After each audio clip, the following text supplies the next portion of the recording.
Hi.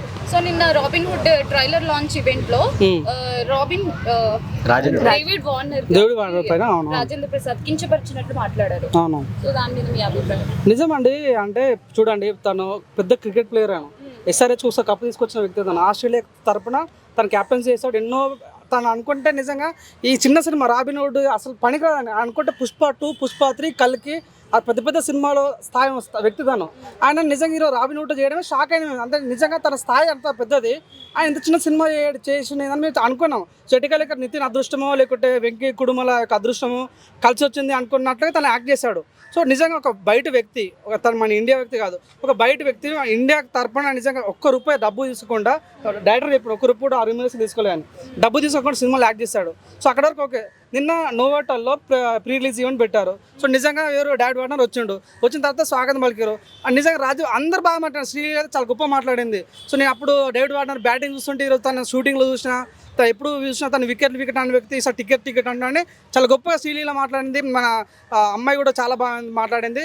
Hero కూడా చాలా బాగా మాట్లాడు. కానీ రాజేంద్ర ప్రసాద్ నిజంగా తను ఏం మాట్లాడుతుంది, ముండా కొడుకు అంటాడా అండి? ఒక వ్యక్తి ఐపీఎల్ క్రికెటర్, తను ఆయన ఉన్న కాదన్నా ఇంటర్నేషనల్ క్రికెటర్. తను ఏదో నామలో ఒక రీజనల్ సంబంధించిన వ్యక్తి కాదు, పాన్ ఇండియా వ్యక్తి. తను అట్లాంటి వ్యక్తిని పట్టుకొని ముండా కొడుకు వాడు వీడు అంటుంటే వీడు ఏం తాగొచ్చిండా ఏం ఆడతాడు. ఇదే వ్యక్తి ఒకసారి పుష్ప హిట్ అయిపోయిన తర్వాత ఈ మధ్యలో ఎర్రచందనం దొంగతనం చేసిన కొడుకులు కూడా హీరో అవుతా అంటాడు. ఈయనకి అంటే ఇక్కడ అల్లాజున్ తిడతాడు, ఇక్కడ డేవిడ్ వార్నర్ తిడతాడు. అంటే నాకు అనిపించింది అంత పెద్ద స్థాయి ఉన్న వ్యక్తి నిజంగా డేవిడ్ వార్నర్ అనే వ్యక్తి అన్న. మీరు చూడండి, ఇప్పుడు కూడా యూట్యూబ్లో అవైలబుల్ ఉన్నాయి. నిన్న ఎస్ఆర్హెచ్ మ్యాచ్ జరుగుతుంటే ఇక్కడ ప్రీ రిలీజ్ ఈవెంట్ అయినప్పుడు కూడా మ్యాచ్ చూస్తున్నాడు. అంటే ఎస్ఆర్హెచ్ మీద ఉన్న ప్రేమ అట్లాంటి గొప్పదని. తెలుగు వాళ్ళన్న ఎస్ఆర్హెచ్ అన్న చాలా ఇష్టం డేవిడ్ వార్నర్కి. సో మీరు చూడండి, స్టెప్లు వేస్తాడు మన అల్లాజున్ స్టెప్స్. కానీ మన తెలుగు సినిమా సంబంధించి ఎటువంటి ప్రోగ్రామ్స్ ఉన్నా కూడా డేవిడ్ వార్నర్ ఇన్వాల్వ్ అవుతాడు అనమాట. నువ్వు అన్న పుష్పాన్ని లేపింది డేవిడ్ వార్నర్ ఇంటర్నేషనల్ పరంగా. అట్లాంటి వ్యక్తిని పట్టుకొని వాడు వీడు అంటుంటే నాకు నిజంగా నేను షాక్, చాలా బాగుపడ్డాను నిజంగా. యాజ్ ఏ క్రికెట్ అభిమానిగా, యాజ్ అ డేవిడ్ వార్నర్ అభిమానిగా ఈ పద్ధతిగా నిజంగా. ఒక విషయం చెప్తాను, సమంతకు మొన్న ఇష్టం అయిందన్న. మన కొండ సూర్యకి ఒక మాట అంటే అందరు సినిమా ఫీల్డ్ పెద్ద వాళ్ళందరూ ట్వీట్లు పెట్టారు. మరి అంతా ఏడుకోరా అన్న, నాకు అర్థం కాదు. నాగార్జున వెనక నుంచి కూల పడితే అందరూ రెస్పాండ్ అయ్యారు. ఈ దౌర్జన్యంగా లేపేస్తారు, బిల్డింగ్ అది లేపేస్తారు. ఒక పెద్ద దిగ్గజమైన వ్యక్తి ఈరోజు తెలుగు ఇండస్ట్రీకి వస్తే ఆయన వాడు వీడియోని సంభాషిస్తే మనం ఏం నేర్పిస్తున్నాం అసలు? నిజంగా ఇటువంటి వ్యక్తి నువ్వు చూడన్నా, చాలా ఆయన అంటే ఒక పెద్ద వ్యక్తి. అయినా డేవిడ్ వార్నర్ ఈయన వయసులో అయిన చిన్నోడు అయినప్పుడు కూడా తన ఛాయిస్ చాలా పెద్దది. డేవిడ్ మాట్లాడింది అటువంటి వ్యక్తి గురించి మాట్లాడప్పుడు ఆచి చూసి మాట్లాడాలి. ఇప్పటికైనా నా రిక్వెస్ట్, దయచేసి రాజేంద్ర ప్రసాద్ మీరు మీడియా ముందుకు వచ్చి క్షమాపణ కోరాలి. లేకపోతే మా 100% రాబిన్ హుడ్ సినిమా మీద ఇంపాక్ట్ అయ్యే ఛాన్స్ ఉంది, ప్రమాదం గారి ఛాన్స్. ఇంకో విషయం తన అది సాంగ్ వచ్చి చూడన్న, అదిదాస్ అప్రాయణ సాంగ్ వచ్చింది. అదేమో సాంగ్ అన్న, నాకు అర్థం కాదు. ఏం నేర్పిస్తున్నా సమాజానికి నాకు అర్థం కాదు. అదిదాస్ ఏం సర్ప్రైజ్ ఉందాడా? సర్ప్రైజ్ ఆయన ఎవరు? శేఖర్ మాస్టర్ ఊరి నియమ ఆ దబుడు దిబిడే సాంగ్ అని ఏంది ఆ సినిమాకి వేసిన డాకు మహారాజ్ దబుడు దిబిడే ఒక ఎమ్మెల్యే క్యాండ్ పట్టుకొని దబుడు దిబిడే సాంగ్ వేపిస్తాడు ఈయన. ఇప్పుడు అదిదైతే సర్ప్రైజ్ ఏమో ఏదేదో ఓపెన్ చేస్తున్నాడు. ఆ పద్ధతి లేకుండా Sekhar master Jani master arrest చేయాల్సింది, శేఖర్ మాస్టర్ అరెస్ట్ చేయాలి. నిజంగా ఇట్లాంటి సభ్య సమాజానికి మనం ఏం నేర్పిస్తున్నాము? ఇక్కడేమో ఆయన రాజేంద్ర ప్రసాద్ హితం మాట్లాడు, ఇక్కడేమో శేఖర్ మాస్టర్ దబుడు దిబుడు అంటాడు. ఇది నిజంగా పద్ధతిగా. దయచేసి సినిమా అంటే చాలా పెద్ద ఫీల్డ్ అన్నది.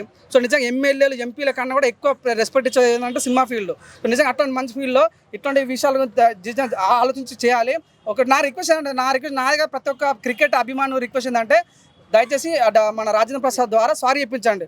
ఎందుకంటే ఈ విషయంలో మన నాట్ ఓన్లీ క్రికెట్ ఫ్యాన్స్ కాదు, అల్లార్జున్ ఫ్యాన్స్ కూడా చాలా హట్ అయ్యారు. ఎందుకంటే మాట్లాడుతుంటే మన తెలుగు వాళ్ళ గౌరవం ఏమైనా దెబ్బతినే అవకాశం ఉంది. గౌరవం కాదన్న, చూడు ఆయన వచ్చిన మనం నమ్మి ఇంత దూరం వచ్చిండు. పాపం ఆయన తెలుగు రాలేదు కాబట్టి నువ్వు వాడివిడన్నా తను వదిలేశాడు. అది అంతే, నీకు తెలుసు, నాకు తెలుసు. కానీ పాపం ఆయన తెలియదు. నిజంగా తను తెలిసి ఉంటే తను ఆనే కొట్టేవాడేమో చెప్పలేము. మన వాళ్ళు కూడా ఉన్నారు. మరి అంటే దాంట్లో తప్పే ఉంది. నువ్వు సమర్థిస్తావా? నీ ఇంట్లో వడికి నువ్వు అట్లా వాడి అంటే నువ్వు ఊరుకుంటావా? అలాంటి వాళ్ళకి అదే విధంగా ఒక వ్యక్తి, ఒక ఫారెన్ నుంచి ఒక వ్యక్తి వచ్చినప్పుడు అట్లీస్ట్ మనం రెస్పెక్ట్ చేయాలి. చూడన్న, మన ఈ నుంచి ఇండియా నుంచి లక్షల మంది పోతారు ఫారెన్కి. మరి అక్కడ ఇటువంటి జరగలేవు. మరి నిజంగా మనం సినిమా పిలిచి చాలా గొప్ప అభిమానించే దాంట్లో నిజంగా ఆయన డేవిడ్ అనే వ్యక్తి అంత గొప్ప వ్యక్తి, మంచి రెస్పెక్ట్ ఇవ్వాలి.